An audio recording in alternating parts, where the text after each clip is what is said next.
Welcome back to News for You. I'm your host, Kalwe Kalifungwa, and in the headlines today, we have the U.S. sanctions Rwanda, race for speaker heats up, and the U.S.-Iran conflict escalates. This and more in the news today.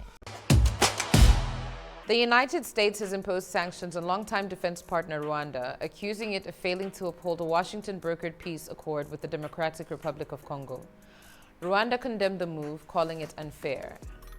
Analysts say the sanctions are unlikely to resolve the conflict, noting that the peace accord does not fully address the DRC's complex challenges and may serve narrow political and economic interests. Looks like Washington and Kigali are now in a political tug-of-war. President Museveni has endorsed incumbent Anita Among and Thomas Tayebwa for Speaker and Deputy Speaker of Uganda's 12th Parliament.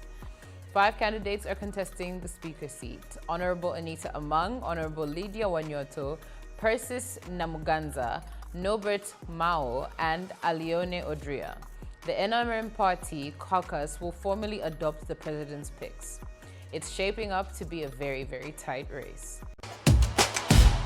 Ugandan-American artist Ntare Guma Mbaho Mwine has been turning heads across Africa with his documentary Memories of Love returned. The film won the Visionary Award and Special Jury Mention. Mwine, a playwright, photographer, documentarian, and Hollywood actor known for The Shy, Dexter Resurrection, and The Lincoln Lawyer, has spent 2 decades developing the documentary. The documentary, which is a photography archive of Ugandan artist Chibate Aloysius Salongo, capturing decades of community life, personal memory, and cultural heritage, premiered in Uganda in Mabirizi, the village Chibate Aloysius was from and where the documentary was based. In attendance was Chibate Salongo's family. For Mwine, Uganda is the heartbeat of his work. Across theater, photography, and film, he highlights stories of love, memory, and resilience while building bridges between Africa and global audiences. All I can say is, as a very big fan of Dexter and The Shy myself, big on you, Mr. Mwine, and big on all the creators in Africa and worldwide.